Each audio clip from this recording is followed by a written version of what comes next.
The ground we stand on accounts for only 30% of the Earth's surface. So what about the rest? Well, that other 70% is our world ocean, which to many of us land dwellers may seem like a foreign concept. An intangible body of water largely separated from our day-to-day lives. But in reality, the ocean is the one common link that connects us all. The food we eat, the air we breathe, the storms we ride, and the economies we build are all dependent on our world ocean. On this podcast, we will dive into emerging markets, innovative technology, and conservation efforts to shed light on the ocean, the other 70%, that enables us to have a footprint, a home, and a life on Earth.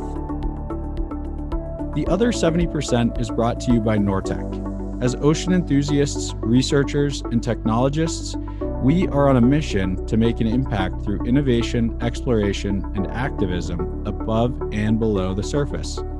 Help keep us exploring by subscribing on your podcast platform of choice. Hello to everyone listening. Welcome back to this week's episode of The Other 70%. I'm your host, Nevin DeParlo, and today we will be discussing the potential for investing in the blue economy with Norwegian investment group Fynd Ventures. The blue economy is a term used to refer to the many jobs, resources, and endeavors which relate to the coastlines and oceans, and how we can responsibly and sustainably manage this industry. Investment opportunities are growing in the world of the blue economy, and firms such as Fynd are determined to make the most of them. In this episode of The Other 70%, Fynd founder and managing partner Maren Bauer discusses her history as an investor with her previous company, Catapult Ocean, her role in Fynd Ventures, and what she views as the most exciting investment prospects surrounding the ocean and her visions for the future. Let's dive into today's show with Maren. On that note, Maren, welcome to The Other 70%. We're glad to have you on as a guest today. Thank you. Thank you for the invitation. Yeah, absolutely. So I guess to start it off, do you want to just give us a little bit of a background on how you originally became involved with the ocean tech space and ocean investing? I know that you have a more traditional background coming from consulting and banking and maybe some other industries. So it'd be good to wrap our heads around that. Yes. Well, it starts with being from Norway, maybe, where we have one of the world's longest coastlines, and our industries mainly, dominated by ocean industries, really aquaculture, shipping, oil and gas, fisheries. So I think without really thinking about it, we have this maybe a special relationship with both the ocean and the ocean industries. But my background, I started my career, I studied business and finance in Norway and in London, and then I started working for McKinsey and Company. So strategy, business development, value creation, and then after that, I started with my first kind of real ocean industry job, where I joined the Wallenius Wilhelmsen, a shipping company. Still kind of head of strategy, so worked with strategy and finance globally, but was really developed a new perspective. Just got really involved in kind of the importance of the maritime industry, both for Norway, of course, but for the globe and for trade, global trade. And I was excited about that, and also about the opportunities and the challenges that the industry is facing when it comes to sustainability, but also the role that the industry plays to make sure the world really functions.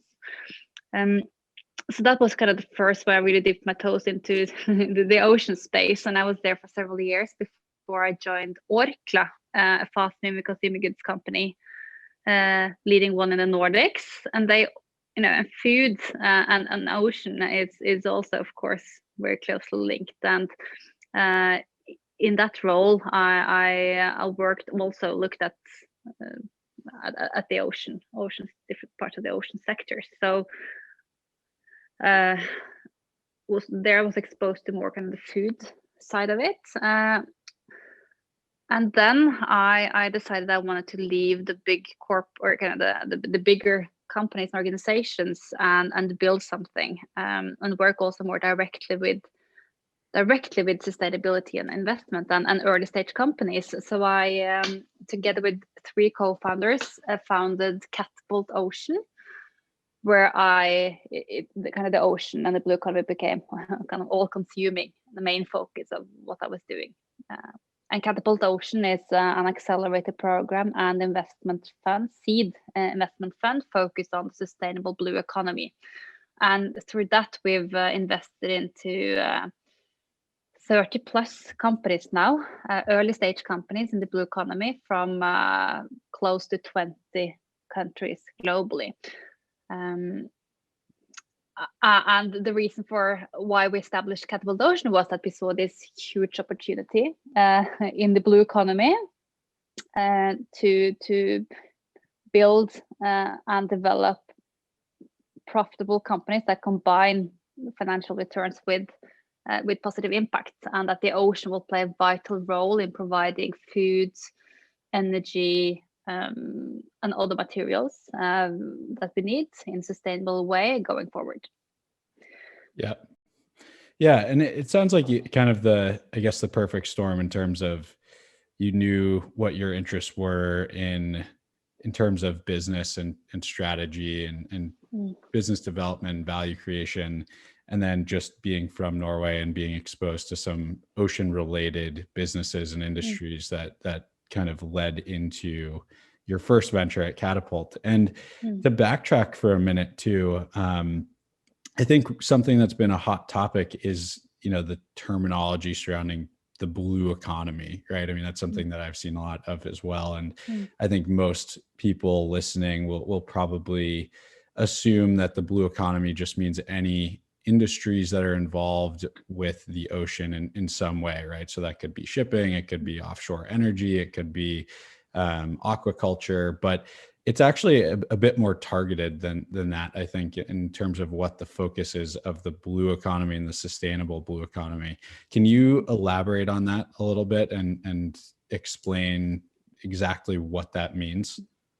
Yeah, I mean, there are different descriptions of this. I think with Catapult Ocean, we defined it as the blue economy, but we said 5 main areas we looked at. And in Fynd Ventures, that I'm building now, we have narrowed it down further. But if we start with the definition we had in Catapult Ocean, it was first and foremost, everything has to be sustainable. So positive impact is has to be there.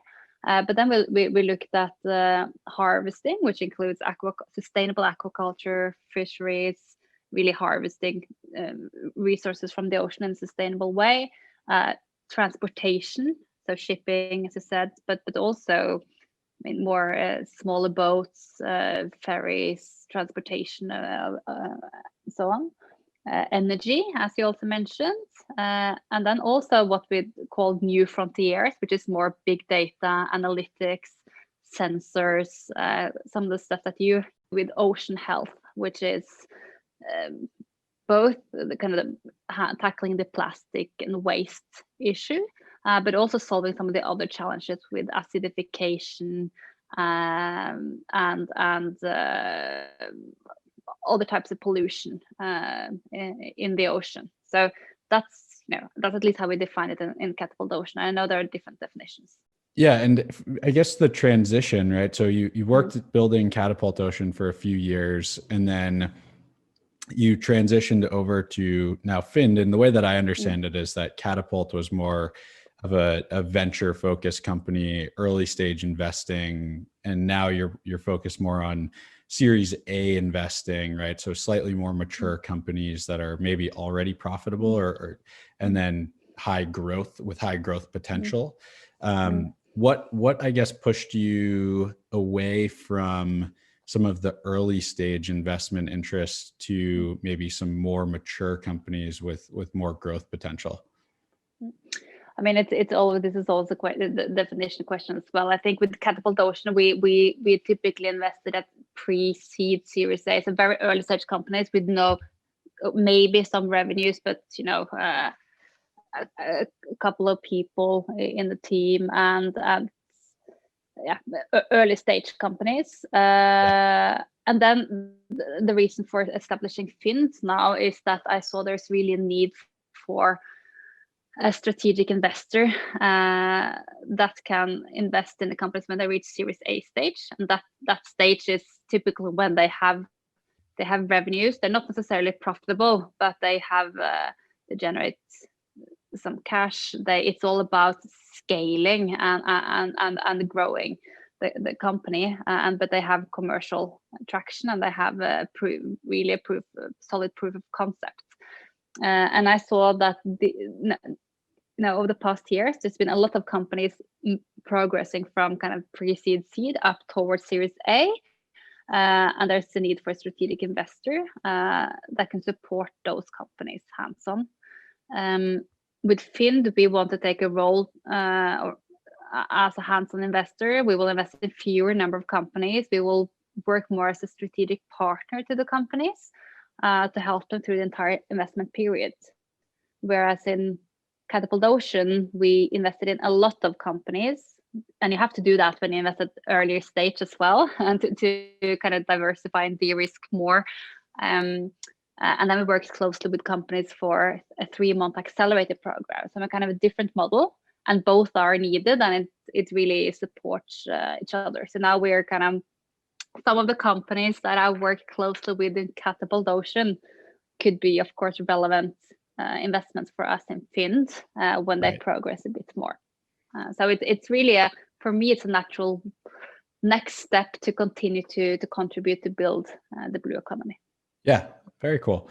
Yeah, it'll be interesting to see how many of the companies that you guys worked with in the Catapult Accelerator end up transitioning into management under Fynd. So that will be fun to follow along with. And at that stage, I think you mentioned, at Catapult, obviously you're investing in a lot more companies, maybe slightly lower value of investments, and now being more private equity focused at Fynd, you're going to invest, I would assume, a higher value of money into fewer companies and take more of a focused management role in helping them grow, if I understand correctly.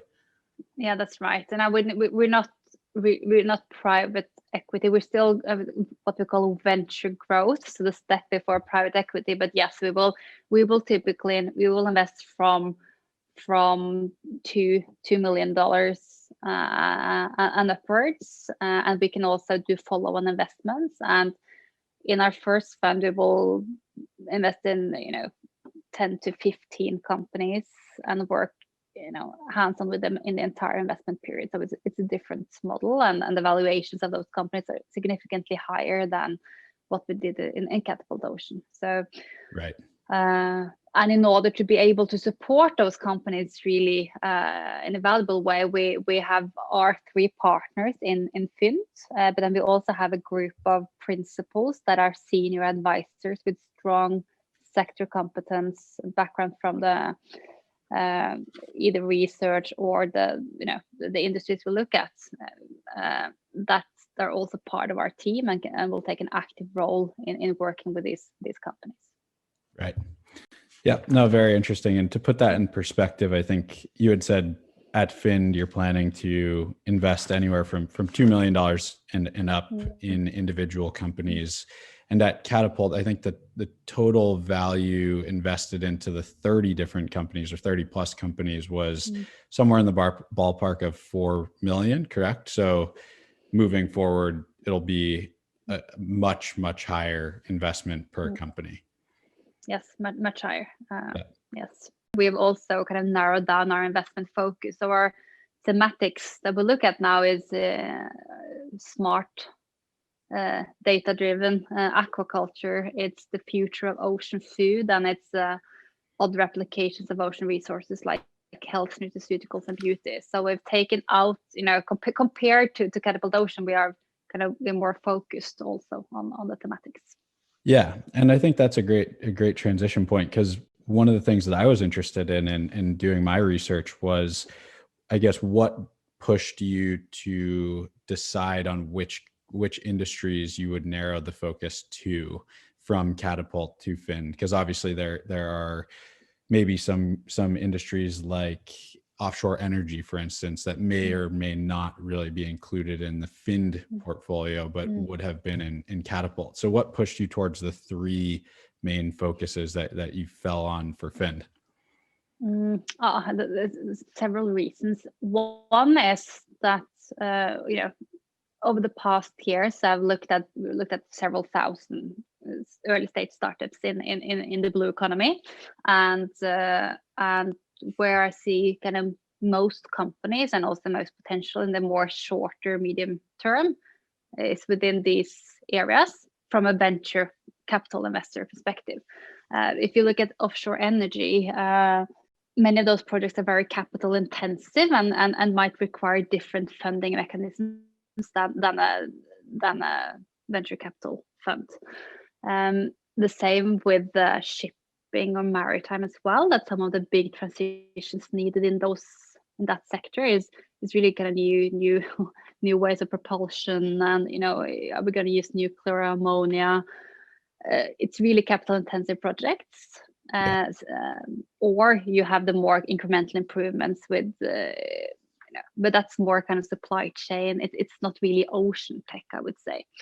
So that's why I took that out as well. And then we ended up with these three areas, which is really the headline is resources from the ocean, really. And I think that's where I see a lot of potential. It also matches well with the team, both the background our partners have and also the group we have gathered around us. So that's where we think that we see most interesting cases and where we can really add a lot of value as well. Yeah. And I think it's still important to note, I mean, obviously focusing on the three main industries, or I guess umbrella industries, being, feeding the planet, improving utilization of maybe exploratory resources, right? Like for pharma and beauty products, and then big data. I think that big data is something that could also really encompass a lot of, it could have many applications to some of the industries that may have not been included specifically in this focus group, like shipping or like offshore energy. Because one of the things that I see a lot of is how shipping companies or offshore energy companies are starting to leverage more data focused solutions to improve their operations or offshore safety, even if it's not necessarily being done directly by that company. But they're starting to be interested in using that data. So it still certainly is all encompassing. And I think it's a three great focus points.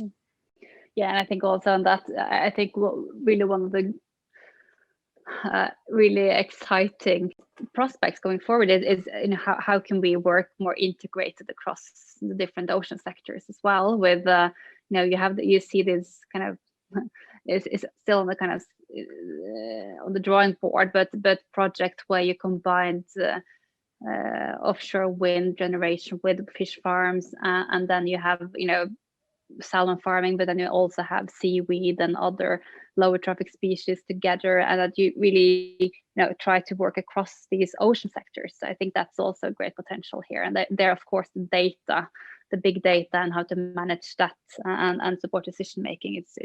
It's really interesting. And I think also a role we can play is also to look at the ocean sectors kind of holistically and try to open up new markets across these sectors as well. Yeah, absolutely. I mean, we have a big uphill battle ahead in terms of achieving the sustainable blue economy, I think. So the more collaboration that there is between industries and companies, the better in achieving that goal. I completely agree. And kind of on that note, right, one of the things I mentioned earlier was that, and I think that you probably agree, is just that many people don't actually recognize the full impact that the ocean and the ocean economy actually has on their lives, whether that is just, the air that they breathe, or their actual careers, or the returns that they're reaping from their maybe land-based investments. Can you explain a little bit from your point of view how, like, a traditional investor, or just a traditional person walking down the side of the street in New York City may actually be impacted by the ocean in more ways than they actually think? Well, yes. I mean, let's start with I've said it so many times. It almost sounds like a cliche, but it's not something that everyone knows still.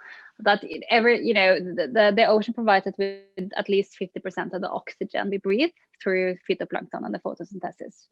So we really depend on a healthy ocean to provide us with oxygen. In addition, the value of the global ocean assets is estimated to $24 trillion US, so making it the world's 7th largest economy.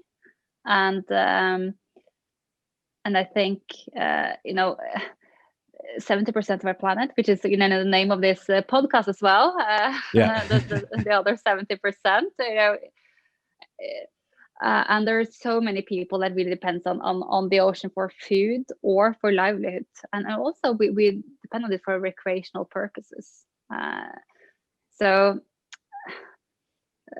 And we know that we need to feed the growing planet. So food, I think, is important. We need to feed it in a more sustainable way, and the ocean provides that both through seafood, if we do it in a sustainable way with the more sustainable aquaculture, but also seaweed as a very interesting source of protein.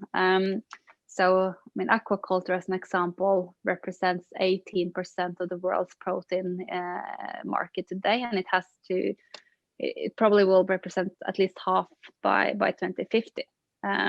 So everyone has to eat more seafood or food from the ocean. And then if you look at shipping, 90% or so of everything we have around us has been on board a ship, or parts of it has been on board a ship. So I think we depend on that for global trade as well.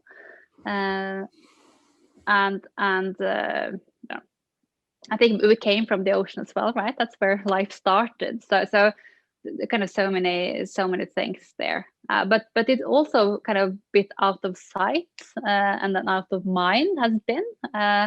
What's good right now is that we have new technologies that enables us to both understand the ocean, gather data about the ocean, but also visualize it, and immersive technology that enables us to kind of understand the current state of the ocean, but also the wonders in the ocean.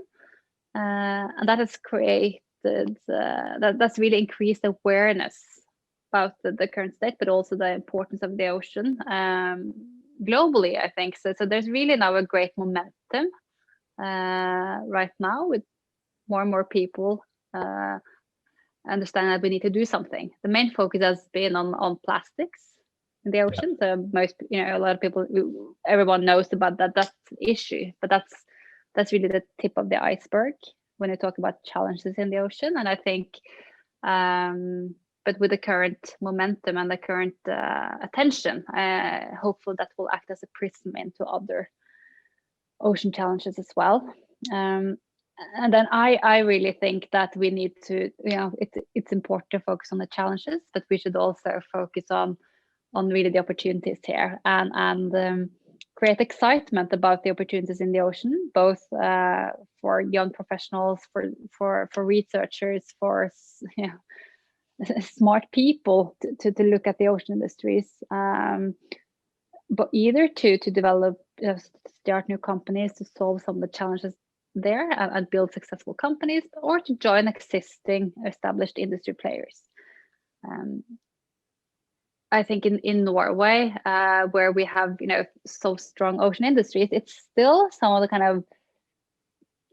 the very traditional and conservative companies, or it's at least perceived very traditional and conservative, and it's not necessarily on the top of people's list when they graduate to join some of those companies. And that's a shame, because we really need a lot more clever people into these industries, and we need innovative people, and there's a great opportunity to work with both sustainability, innovations, and new technologies in that space. Yeah, I had a similar experience too. I mean, going through college, I really didn't know that such an industry existed with the exciting opportunities that were there, right? It still seems like it's such a niche, even though we all do rely on it so heavily. And I think that's something that really is changing, maybe slowly, but surely. And I think that one of the really important things for us all to do is to help shed some light on the opportunities that are to be had, and the exciting careers that are out there in the ocean tech space, and how that actually plays a role in everything that we do. I think, it's great to see some other companies like Sea Ahead, and then obviously the majority of tech companies coming up in the Boston area and San Francisco area and Cove and the Ocean Supercluster in Canada. It's all very exciting and fast moving. And from, I guess, to kind of take a step back to some of the aquaculture trends that we talked about, I know earlier, and this has come up a number of times in past discussions, we talked about seaweed briefly and the importance that seaweed's played. And I've seen a lot of new companies kind of popping up that are somewhat involved with seaweed production or harvesting, or just this different lens of aquaculture. Can you dive into that? I know that's been a focus of yours, and why that's so important. Let's link it to the question had on why the ocean is important for us. I forgot to mention, of course, the carbon sequestration as well, that the ocean acts as a blue sink and actually captures carbon also, and seaweed plays an important role in that ecosystem service.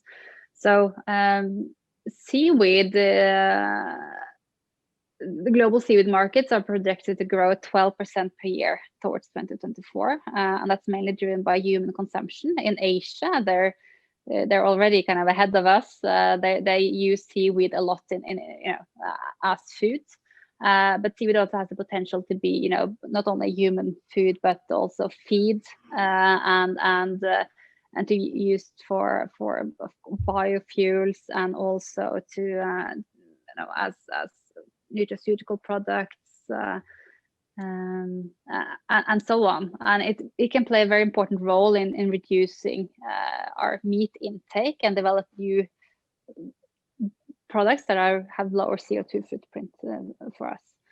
So I think the seaweed market it's really exciting. There are some big, there are some key things that needs to happen to kind of really unlock it. The seaweed market is, I would say, where the aquaculture market or the aquaculture sector was several decades ago. So a lot of the players there today are creating supply and demand at the same time.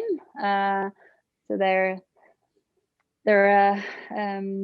harvesting, they're processing, and they're creating consumer products. And I think in the future now we will see, we need to see more specialized players that focus on either just the processing technology, or making the harvesting more efficient and automatic and so on.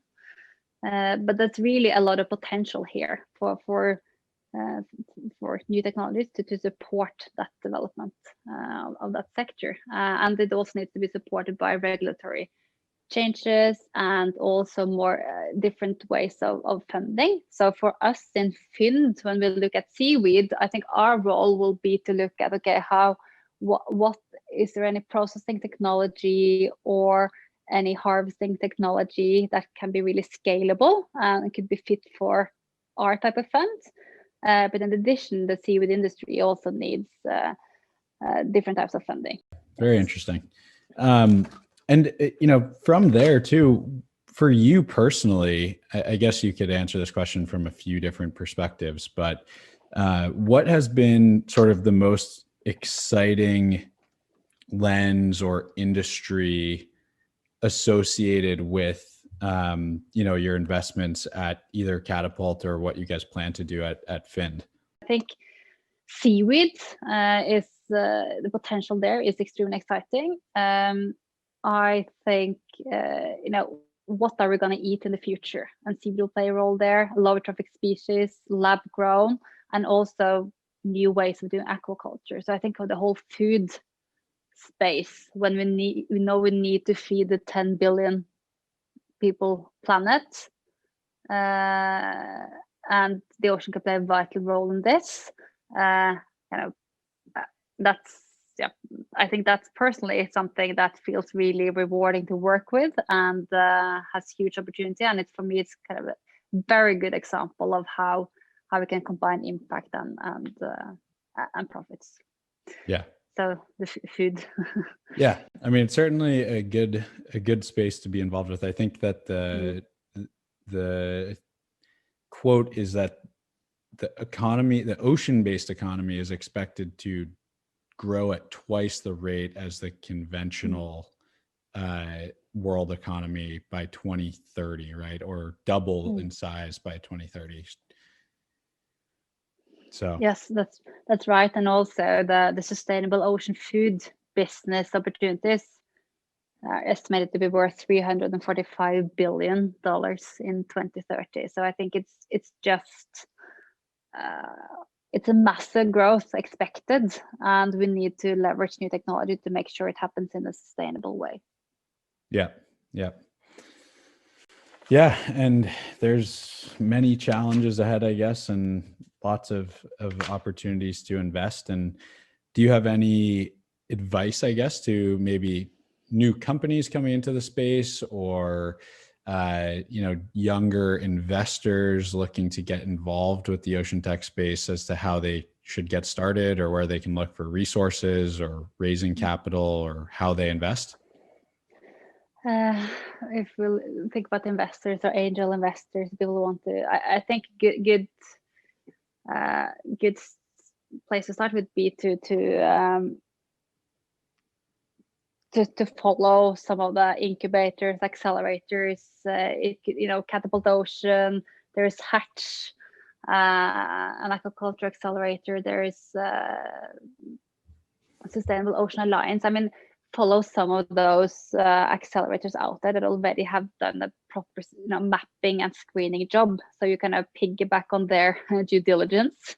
If you're a kind of first time investor into this space, I would really recommend that.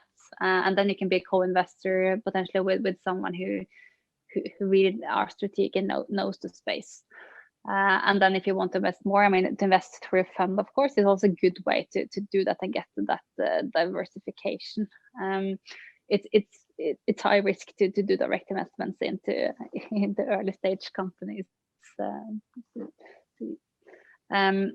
Then for people or founders in this space, I mean, it's talk to people. There's this kind of, I can call it the blue economy ecosystem or group of people that are involved in this. It spans the globe, but it's still quite small. So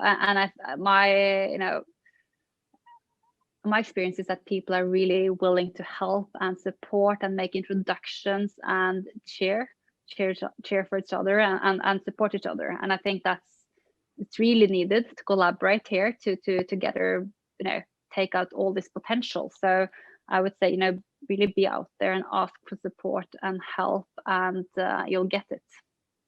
Yeah, absolutely. I think that you're right. It is a tight-knit community, and even though it reaches all corners of the globe, people are passionate about it and more than willing to talk about it too.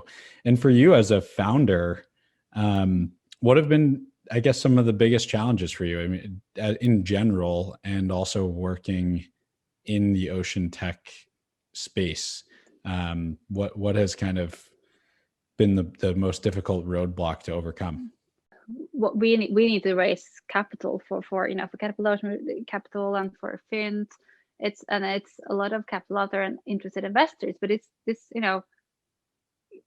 creating this awareness around the ocean space and showing that that it's really attractive, and kind of that storytelling. It's not the, I wouldn't say it's a hurdle, but it's a very important task.